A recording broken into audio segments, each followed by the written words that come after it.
Hey everybody, Martin Chuck here on behalf of the Divot Board. This video is all about scoring wedges.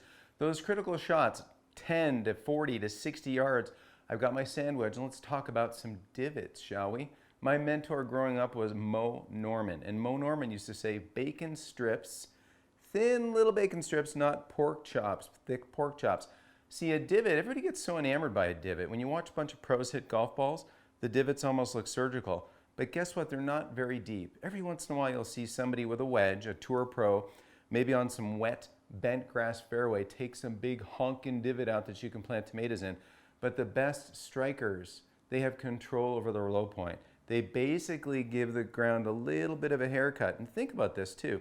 There's a reaction. When you hit something stationary, a golf ball weighs 1.4 ounces, and you swing this club head into it, there's an action, the ball goes up and the club gets kicked down. So that relationship produces this deflection where the ball goes one way, the club goes the other, and that's enough to take a divot. So with your divot board, this is what I want you to do at home.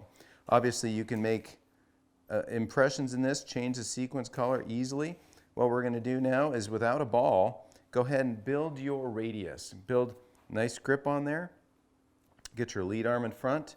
Get your trail hand on. Do not rest the club. Don't rest it on the divot board, but go ahead and tap it gently. And then from here to get started, let's see if you can just simply brush over the sequence. And I look down at that, I go, I can do better. I landed fractionally behind the golf ball. Now here's the good news. If you're not a steep pork chop taker, that would work fantastic. Now I can have more precision, and I want you to have more precision. But if you're a steep person, hits down too hard, that little bitty tiny dimension behind the golf ball, that would be a fat shot. If you have good control over the radius of your swing, that shot would be very, very good. Now, we can do better. We can have perfect precision. And you have the ability with this feedback device to have perfect precision. And so let's do this again. No golf ball. We'll add some golf balls in a moment. Narrow stance, structured arms. Tap the divot board just a little bit. Know where we want to land. And that was quite nice. I landed within the yellow circle. That's what we want. We want the club to have the radius, the circle of the club head transporting down through that area and going up the other way into a finish. And when you can do that a few times without a golf ball, brush the sequence back. And people always say to me, Martin, how hard should I engage the board? Not hard at all. You want to feel like you can just tip over the sequence with no thump. And let's put a golf ball in place. And notice I'm not thumping down, moving where the mat is on the ground. Imagine if a ball was always teed for you, that would be perfect. But the game is played off the ground, so we have to learn how to deal with the ground. We have to learn how to get our body to behave properly.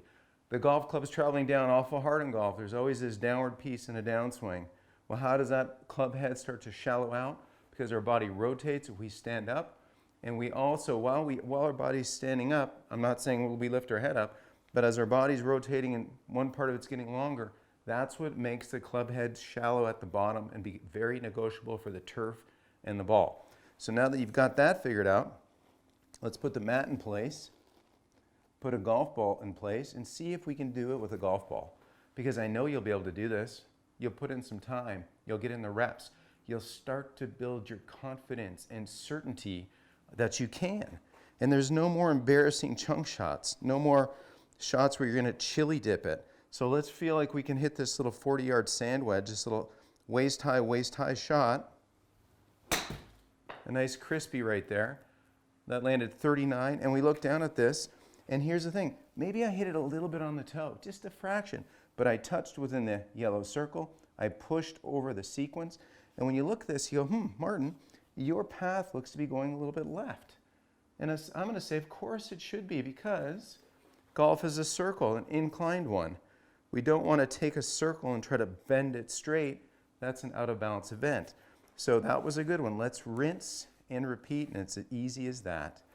Let's get the board centered. If you're going to use aim sticks like me, perfect. I'm going to press it down on the mat a little bit.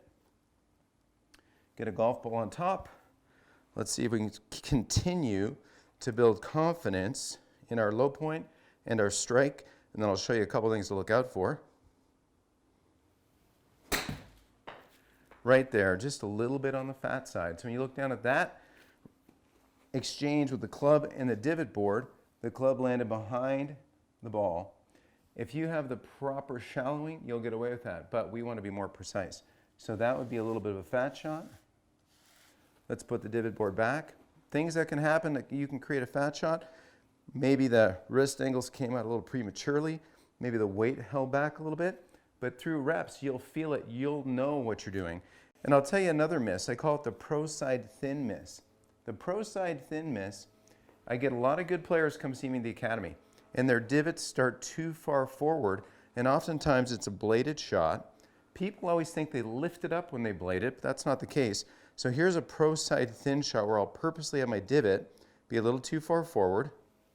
So that ball comes out low. It's a bladed, low flighted shot. People go, I must have got quick. I must have picked up. I hear that all the time. Not the case. The divot was too far forward ahead of the golf ball. The golf ball was here. The club came down. The leading edge of the golf club hit a little bit too close to the equator before it brushed the mat. So again, super simple. Push the sequence back.